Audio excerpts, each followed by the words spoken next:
absorb all the podcasts, absorb all the YouTube videos, hire the coaches, do the work, whatever you're passionate about, whatever business you want to grow.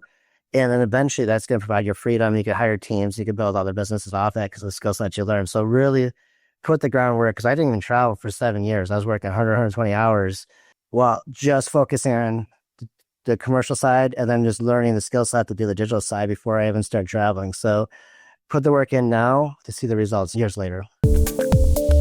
Step into the world of success with your brand amplified, the ultimate podcast designed to unravel the intricacies of thriving businesses. I'm your host, Annika Jackson, and I'm on a mission to uncover the stories, strategies, and secrets that have propelled entrepreneurs and business leaders to success. Jonathan Tuttle, your LinkedIn profile really says it all. You are an investor. You are a Renaissance man. And I love the first sentence, creative problem solver while ethically serving others first. So talk to me about how you formulated that value and took that with you throughout all of your different business endeavors. Sure. Yeah, that's a great point. I think if anybody's been in a business, the one thing you want to do is obviously solve problems because that's what you get paid to do. But the main thing is to ethically do it and follow what you're going to say you're going to do. That's the biggest frustration as a business owner, people in general, is to actually, if somebody says they got to do it, to actually do it and do it the right way. And so that was just something that kind of stuck in my head that I want to see and I want people to resonate and people reach out to me that the values are aligned, basically. Yeah, 100%. So you grew up in Chicago, real estate family. Talk a little bit about that, what you do in real estate now, and then how did that propel you into moving into other areas, becoming a digital nomad, podcasting, on and on and on? Sure. Yeah. Well, I grew up a real estate family and my dad had like 3 real estate brokerage offices and this developer built 75 custom homes. We even had a golf course in a bowling alley as a kid. And those were like the worst investments, by the way. I know we lost a lot on those. But I just saw that side of it, that if you invest and do the hard work, that's your passive. And obviously most people know if you're a credit investor, you can invest in passive commercial real estate, that one of the best vehicles. I segued into from the brokerage side because everyone does the brokerage side. I was inspired back in the day from like the $1 million listings and all the TV shows. I'm like, oh, you can make $100,000 in a day. This is great. But it's a lot harder work than the shows on TV. And I like the commercial side of it because the investment side, because it's actually numbers and it's not about the color of the wall. It's about what this return could potentially make me. So I segued into mobile home parks, which is a really niche industry. It's gotten really popular the last couple of years because it solves affordable housing. And at the same time, it's one of the least competitive real estate. So it's kind of this weird where you hit, like, it's not super competitive, not like 1 million people like flipping single family homes. At the same time, solving a problem that large percent of American needs affordable housing and also provides great returns. And now kind of seeing it's getting more consolidated. I'm switching more, still doing the mobile home parks, but also doing flex-based development, which is basically storage centers in industrial growth areas. Like right now, we have a project in New Braunfels, Texas, one of the fastest growing, if not the fastest growing counties in America. We're on a major highway. There's 10,000 homes behind us. So we do flex-based development. So plumbers, HVAC, some self-storage could be in that and prime location. And that's an underserved market too. And so kind of segue into that as the passive. I got a great team in that regard. And then my day-to-day is more digital. And that allows me the flexibility to do digital nomad. So my team's on the boots on the ground in the States. I come back to the States, speak at the conferences. I've had a digital agency for 8 years. And so how it fuels my other businesses. So I have a couple of e-com stores. I have a podcast booking agency, and all it fuels from basically knowing how to get leads and converting those leads digitally. So, yeah. And podcasting has become such a large vehicle for that. Yep. To me, it's the best omnichannel strategy you can have, an integrated strategy, because you get all of the content you need across all of your channels. Somebody else is saying that you're a thought leader. So what did you start out doing in your digital agency? Did you specialize in advertising and marketing and social? And then you obviously saw the podcast opportunity come through. Yeah. And so to your point, digital agency it's going to still be around. Even the AI, we're kind of segueing more into AI, building out some of those advanced systems. But like the paid ads, Google ads, for a while it was Facebook, but I think Google's for more traditional businesses is more reliable and it's less issues.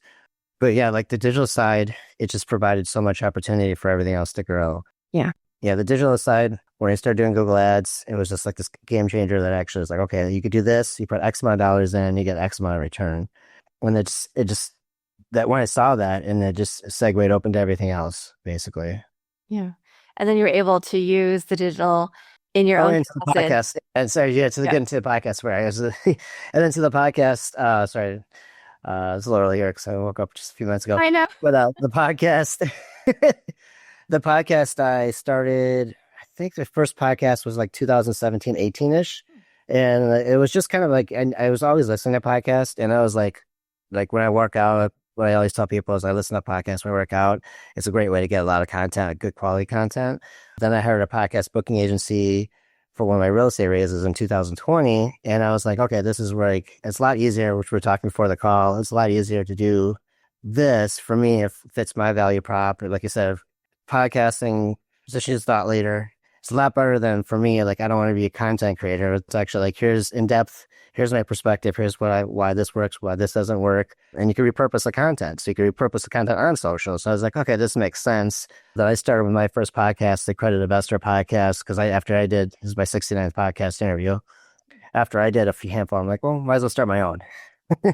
And so I focus on accredited investors, and that also fuels lead flow. So as your podcast, obviously, it's good for exposure, but also as a guest, it's also it works for everyone. It's value prop for everyone, and it's very efficient too. That's why after doing the agency side, and I started getting clients like, hey, do you guys do podcasting? So I separated that into a separate agency for just podcast booking. Because some clients just want to do that only, and some clients just want to do paid ads only. And so I was like, okay, this could be a separate vertically integrated service, but it's literally completely different brand and completely different, usually typical clients. Most of our clients who get podcast bookings are like real estate people raising capital, like high level C-suite companies, but they're not even running ads in Google. So it's like actually kind of cool. I get to typical daily conversations with somebody that's C-suite and above when they're applying. And it's pretty cool conversations I get to have with people. Yeah, I imagine. And I'm wondering, because not everybody would just say, oh, there's a need, I'm going to start another company, right? A lot of people would say, here's a company I could refer people to, and maybe I'll have a percentage deal. What did you not see from other podcast booking agencies when you were hiring people to book you that gave you, the thought, I needed to start one for my clients because I know how to service them better? Yeah, that's a great segue, actually. I love that. So actually, yeah, to your point, because I have the podcast, and I actually have two more now, one for lawyers, which is a lead flow for my podcast. So I basically create the podcast to create lead flow. And then I also have ultra high net worth for the investments as well, ultra high net worth podcast. And I get the emails from the podcast booking agencies, and a lot of it was copy and paste, and it wasn't tailored to the actual audience. And so I was like, okay, this doesn't I could do this better. And I remember like, hey, let me reach out to the guys, because I had two different podcast booking agents. Like, let me reach out to them, see what they're doing now. Their agency, and this kind of was the aha moment for me. The agency they worked for ended up selling to like they're out of the Philippines, the guys were, and the company that they worked for sold to a private equity company in New York and a media company in Europe. I'm like, wait, I could build this and sell this to private equity? Love it. And then I'm like, wait, how am I leads? Well, that's what I do. Google Ads. All I have to do is figure out the system in the back end, how to like create the system, the SOP is basically. And me being having an agency for 8 years, I already knew the process being is very, very similar. I already did a little bit of it, but I was like, okay, just have to segment and have a team based for that specific need. The fascinating thing about it was I created it. I went to test it out. So I was like, okay, let me see if there's a product market fit. I went to a family office conference this past December in Miami. And I was like, okay, let me just do a feeler, see if people are interested. And the feedback's okay.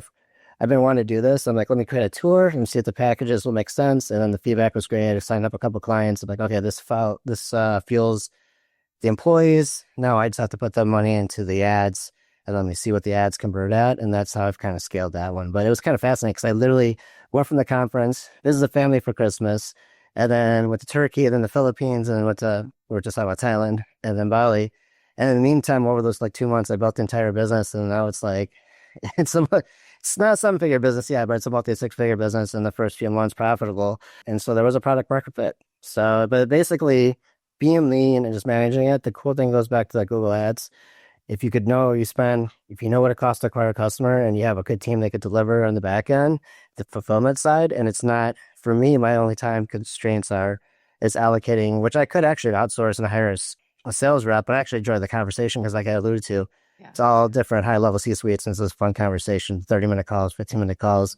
And then that's basically what my workload is in that business. Nice. Yeah. So obviously you have some that are tethered to the United States, some that doesn't really matter where people are working from, Right. including yourself. How do you balance your workday? Because that's a lot. And I know, we've had conversations about you have to get up really early. Like here, it's 5:25 p.m. It's the end of my day. It's what, 8:25 Yeah. for Yeah. you, a.m. the next tomorrow for you. Yeah. Yeah. I'm ahead in the future. Yeah. So how do you balance between all of the different organizations that you run? Do you have just really good managers in place? And you said, obviously some of them are passive income, some of them you have to be more active in. Yeah, you're right. Great question. So comes out to having the team systems. The first, to your point, because I used to do mostly like because I'm in Asia now, but Southeast Asia. But before that, I was only doing like South America. I was in Mexico because it was like all the same time difference. And so it was like super easy. I'm like, that was a big concern was like when I first got to Southeast Asia, I'm like, I had to like literally the first month, because I went to Vietnam last year, I was like, I could not get timing could not get lined up for the first month. I was like, this is really hard. So this year I've been out here for the last the entire year actually so far until I get back to the States next month. But I had to like basically really work on getting my schedule lined up and getting used to waking up. But it's actually, I feel like it's advantageous now because I have like to the point, I have a great team. I have everything segmented and like not calculators, but calendars that are aligned together. Nice. And so it just pretty streamlined. The cool thing about digital businesses and using technology, you could have really good operational efficiencies and you have reminders. And then for meetings, what I do, the biggest thing is I just time block out.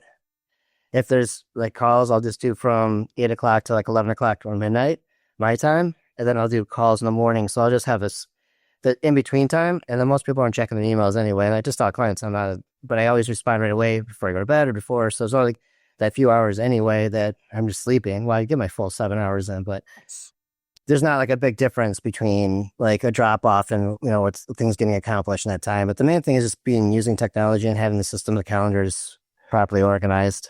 Yeah. Yeah. And that's something that I've been thinking about because I was telling you before we jumped on, my daughter is going to be a senior in high school next year, going off to college. I'm a dual citizen with Thailand. My parents live there. They're getting older, but then my boyfriend's parents are on the East Coast. They're getting older. So we have to figure out like all this balance and how much time we're going to allocate to each place. For instance, like this summer, we're traveling to the UK. I'll be teaching my classes at USC there at 1 a.m. because that's the time difference, right? But if I were in Thailand, it would be like this time. So I could just finish teaching all my classes in the morning and be done and move on to everything else I want to do in the day. So it's really interesting to think through how do we plan our schedules and sync up properly and make sure that we're not burning ourselves out. Because also being a digital nomad, you're traveling a lot of places. Yeah. So how do you counter that and make sure that you're staying rooted and grounded? You're not burning yourself out by going, okay, I'm going to jump to this country. Yeah, no, great question. So like the way I usually do like 1 to 2 months at a time. So it's not like 1 or 2 weeks. Like you get situated, I get comfortable Airbnbs. I always plan ahead of time. So I always watch YouTube videos, travel bloggers. Okay, what do I need to do besides a tourist spot? I plan everything out ahead of time. Find a good gym, find a couple of activities I want to do. And so when I get there, it feels like home within the second day. And I get local locations at Prime. So just like that. And then, yeah, staying for 1 or 2 months at a time is a couple of good things about it too. They say is the science behind it too. Your brain kind of gets excited when you do travel and you get actually more creative and you actually feel more accomplished. And there's being diligent and doing the work. So like when like I alluded to before, like when I did like create the podcast booking, I'm very focused on what I do. So like you have to have a certain level of commitment and just can't be like, oh, I'm like on vacation. It sounds like everyone thinks you're on a vacation, but it's actually, this is my life. I'm just different countries. Just think of like a business person traveling all the time too. They travel 75% of the year. Same premise. I'm just staying in one place for a little bit longer and just having everything focused and just preparing for a next location. So sometimes like for next year, we had the call before the call, we talked, I have the rest of the year planned or which month where I'm going to be at, even including with the family. Because you mentioned a family, I'm seeing my family 2 weeks because they're getting older and I'll see them for the holidays. And so I plan everything out accordingly with the conferences in the US, and I'm already planning for next year. So like a couple places I went to this year, I'm going back to Bali. I want to come back here to Kuala. I already know the places I want to be at. And so when I come back, it's going to be just like home when I go in there because it's everything. I already know where everything's at, and it's going to be super efficient. And so, but the main thing is it's just just a couple extra hours in the airport per day, especially when you get to Europe, or not Europe, but even if you're in Europe, but especially here in Asia, it's a 2 hour flight most places. So yeah, super easy. yep. So nice. You also are philanthropic. So how does that play into everything else you do, and how do you manage donating, being on boards of directors? Yeah. So a lot of I do with my digital agency, I do consulting. And when I first started out, before that, I did digital consulting. This is back when I first started, before I even had my agency. It was like 2011, 12. I just started doing different charity boards in Chicago. That's my regional home base. And you have Chicago background as well. And so I was doing like digital consulting, not a nomad, but digital consulting back before it was even a thing. Right. They're like, because I'd be on some of these boards and they were like, some like older guys, and they'd be like, what is the social media? Like, what is, and this is like 2011, 12. Like, so they really didn't get it. But then they were like, oh, I think we need to get like some more presence, get people coming in. And so I'd volunteered. I was like, give it back. And so even now when I travel, I'll get back to the question here, but even now when I travel, I always go to different dog shelters when I travel. I volunteer for a day, like on a Saturday, something like that, to volunteer, walk the dogs, wash the dogs and stuff like that. And so it's just a way to get back. It's always rewarding to get back and help others. And so my board work has always been kind of more of the consultancy stuff. And then they have like I just do the Zooms. But I also started my dog's charity event, which was called Brownie's Birthday Bash. Oh. So I did. He passed away a couple years ago now, but I would do a different birthday bash for him every year. We'd have like different vendors. I reach out, find like a high-end venue in Chicago. We have a 1-day permit from the alderman that allow us to have dogs in the venue. We'd have a homeless shelter we partner up with, and then we get all the local businesses. Hey, you can allocate this towards marketing, the money raised, exposure. So everyone thought it was a great idea. And so there'd be sometimes hundreds of people, DJs, people, the businesses donating like great gifts. I had some plastic surgeons that would donate like front row tickets to Bulls, courtside seats, and like all that money we raised to homeless dogs. And so it was just a way to get back. And so, something I'm passionate about is helping others too. Kind of goes back to my ethically serving others. Yeah, I have a nonprofit that also has a resort attached in Costa Rica for you. So I'm going to send that to you. Nice. Yeah, they have a huge animal shelter and they just do such good work. And you can stay there and walk the dogs, pet the chickens, whatever. Dogs are the best. So, yeah. So, I mean, you set yourself up really well thinking about the future with your income streams, your passive income streams. Mm-hmm. You are setting yourself up for the present and the future with all of your work in the digital space.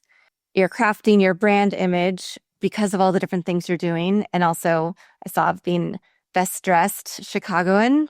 Back in the day, yeah. I still have my profile, yeah. And then also, with your other philanthropies. And so what is next for you? I mean, you're living this dream life. A lot of people want to be a digital nomad. They want to make sure that they have recurring revenue, that they're also able to create and envision new businesses and new ideas. Do you see yourself staying in that lane? Do you see yourself, moving into something else? Sure. I started about 3 years ago, the digital nomad, I think, because I remember the first time I got kind of like abreast of the idea was like probably 2016, 17. I was, on social, I'd see these influencers and I saw like Bali. I'm like, oh my gosh, it looks amazing. These like villas.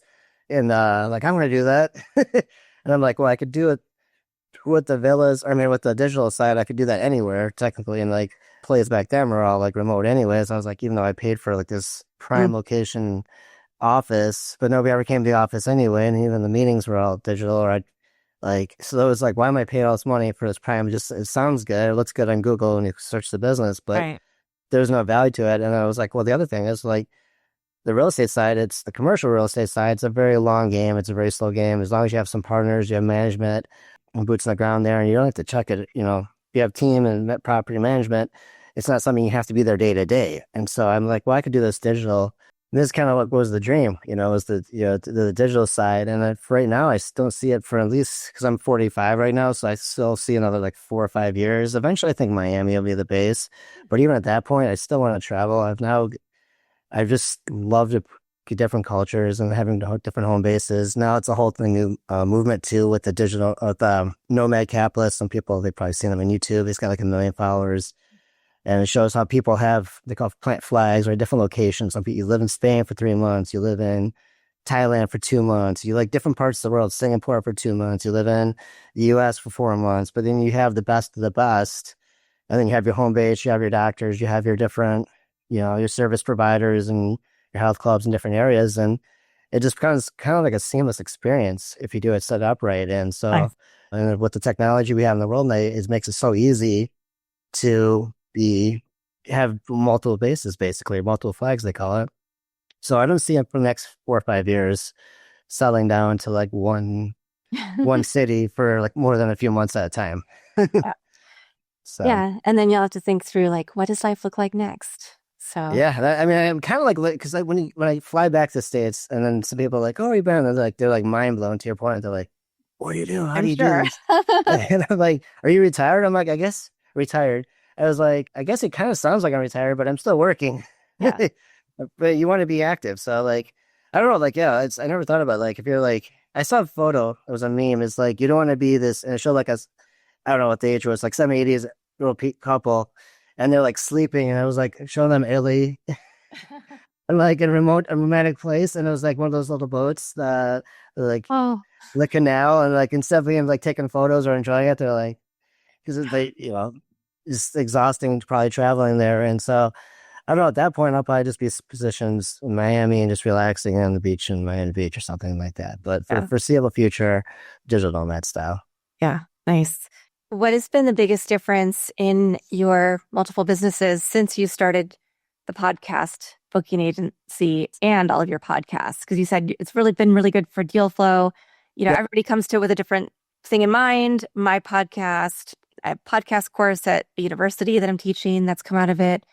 I speak at conferences. I get ad revenue that pays for it, So we all have different incentives. And I have this huge network of people I would never have met. So what do you find? Is it the deal flow, or are there other things that you see as really tangible benefits? Yeah, I think deal flow is one. And that's why I'll create, like I said, at the Credit Investor and the Ultra High Net Worth podcast are both for like the lead flow for the investment real estate and commercial real estate.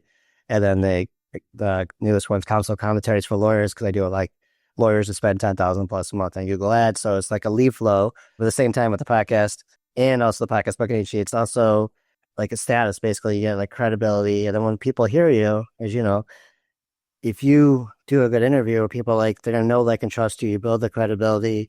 And then the clients that align with you would be like, okay, I heard you were great. I like what you this. This is what my problem is. This is what you solve. And I relate to you, or I like what you're doing. And so the lead flow is just really converts a lot better. And even when you run ads, they're like, you can use that as like social proof, we call it marketing. So mainly for that. And then the same time, like I alluded to, fact, like you have to have some kind of content out there. And I don't I hate posting. I barely post on LinkedIn. It's like 5 posts to share on LinkedIn. I took like 3 months off of Facebook, they like incentivized me. It's like, oh, I made $1.20 on this post. But podcast is a way better content because it lives on multiple channels. And now YouTube, as you probably know, they've got 1 billion active monthly podcast listeners now too, besides Spotify and besides Apple Music or Apple Podcasts. So it's just a great way to get your message out there at scale. And it's a lot more fun than just, I guess we talked about this, filming social media content, editing it. All the things. Yeah. Yeah. I don't have time. I would actually enjoy the countries. So, Yeah. so even though hiring editors, like, it's just a lot of work. So that's why like the podcast is just a really efficient way to get your message out there and grow your business. Yeah. And I want to make sure that we touch on this, which is having people working in different countries. So are you training them in person when you're traveling? Because I have a team in the Philippines and never met them in person, but I've been working with them for years, trust them with all of my workflows that I, need them to do. And it's really solid, but that's not always the case. I've tried using other companies to help me hire people. And it's not it sometimes works out, sometimes it doesn't. So what is your philosophy, and, how do you find the right people? Great question. That is the biggest. It's as something an we're all entrepreneur, looking hiring at, talent. right? AI and VAs. Yeah. I mean, that's why I like AI, because like it does get rid of some of the like the redundancy and some of the problems you have with hiring is the biggest issue. When you find somebody good, you got to keep them incentivized on like, even like my podcast editor, I've used 10 for years, and like my video, like all my stuff. And then for my, like all my talented people, like I make sure I could do whatever I do to keep them and incentivize them. And to your point, finding quality people, like I have an application. I always go by the theory, hire slow, fire fast, and then to meeting people in person. So I did go to the Philippines. For the podcast booking agency, that's where all my agents are from. But I had to fire a couple of them because they weren't that good. They were, I mean, even though I met them in person, I trained them, but they weren't able to absorb. They had certain ways. They were from previous podcast booking agencies, so they kind of gave me the background I needed to know how to run it. Those are the ones that when I first started the agency. So they gave me like all the things I didn't know. I gave me like that was the main benefit for me. And so here's things we did. Like, okay, I could take that and improve upon it based on my operation efficiencies because I run at a lot higher level than the company I used to work for. And so I had some bad habits. And so now what I do is I train people that have, for the Philippines people, that so they have really good talent there. They speak English and they're hard workers. And you can find some incredible talent there, but not everyone's going to be good. So I do the dark triad test. So I taught like personality behavior test. And it's like, okay, it shows if they have narcissism or Machiavellism or some like bad traits. If they have high traits like that, they're not going to be reliable. They're going to be deceitful. They're automatically not approved. Then I give them some small challenges before I onboard them and say, hey, what would you do in this? And then I ask them questions like kind of see what their work, because my work level, I rely on having high quality teammates, and my clients expect that. So like it goes back to having to speak clients. Yeah. So they want to make sure that their person, because my brand at the end of the day, I'm the face of it. And so I give them challenges and see like if they ask questions like, "Oh, how many hours am I being tracked?" And they start asking the wrong questions, not about not about actually seeing that delivering the work or the quality work, or really passionate about doing the actual what they're paid to do, or looking at for as a stepping stone to go another job. You just have to ask some questions to test them out. It goes back to hire slow, fire fast. Test them out, give them the tools. I record the videos, a couple of videos, walk them through, and then I have my other agents train them, and I ask them. My last interview, I have one of my senior agents like, "Hey, would you hire this person? Would you want to work with them?" Nice, because then they know the language and they could speak, the Philippines, and so I could feel them out. I trust and give them that kind of respect, and not to hold against them, but they're not good. I tell them, hey, like if this person's not good, like we'll find out because people put on a fake persona. But that's, some of the things you have to do. But still, it's not a foolproof process. And I'm looking at other different, like you mentioned, there's a couple other hiring. There's a one in the Latin hiring agency. I'm looking at that too as a scale, just as an option to see if there's other talent out there. But the biggest thing is I recommend if you're a business owner, give a dark triad test, Google it. It's free. It's one of those questionnaires like highly likely and like less likely. Yeah. And at the end, it's like a 2 or 3 minute test. They'll say, hey, this person's kind of shady or not. Wow. Or it's going to be basically it tells you they're going to be an untrustworthy person. That's the first thing. And then hire slow, fire fast, and then give them some small tasks before you fully onboard them.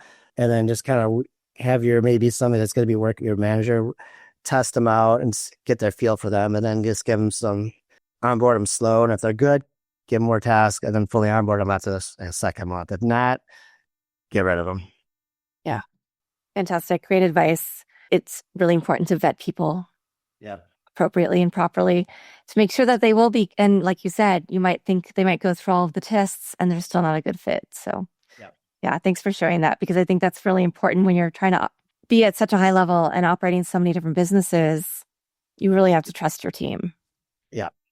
Yeah. I mean, that's the only challenge. But then luckily I have the ones, if you have like an all-star person, like I said, incentivize them because they'll be there in between. So if you're scaling your business, you give them a little more workload because they're A players. And then you can incentivize them and they can help with the transition into the next time you find the right person. So It's always better to pay a little bit extra for the A player. That's another recommendation. Yeah. Fantastic. Jonathan, where are we pointing people out of all of your endeavors?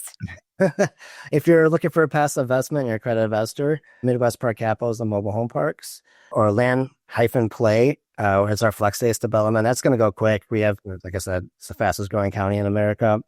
And on the main, we got lucky. We got like there's 10,000 homes behind us, major retailers. We just happened to have an old school owner before the area blew up, liked us better than the big corporate brands. So we got able to scoop up the land.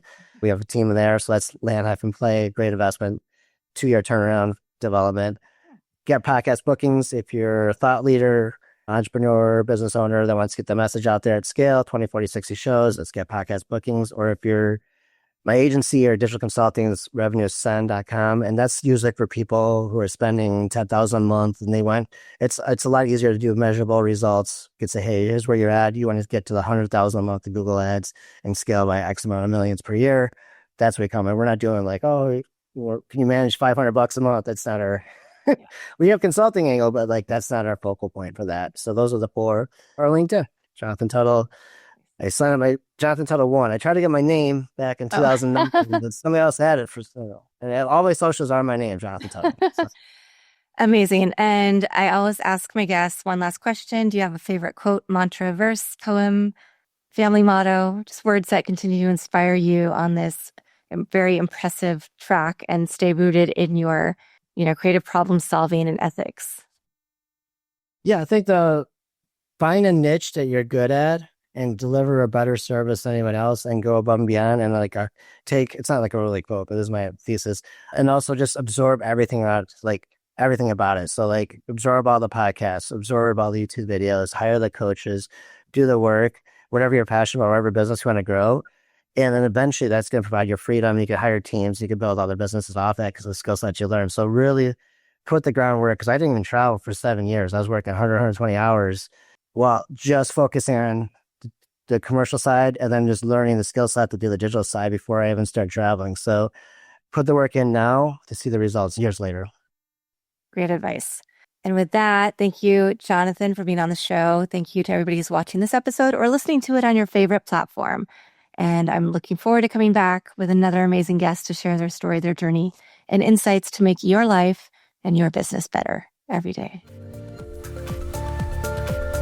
Thanks for listening or watching to this episode of Your Brand Amplified. Don't forget to leave us a rating or review on your favorite podcast listening platform. And if you want to learn more, check us out at yourbrandamplified.com.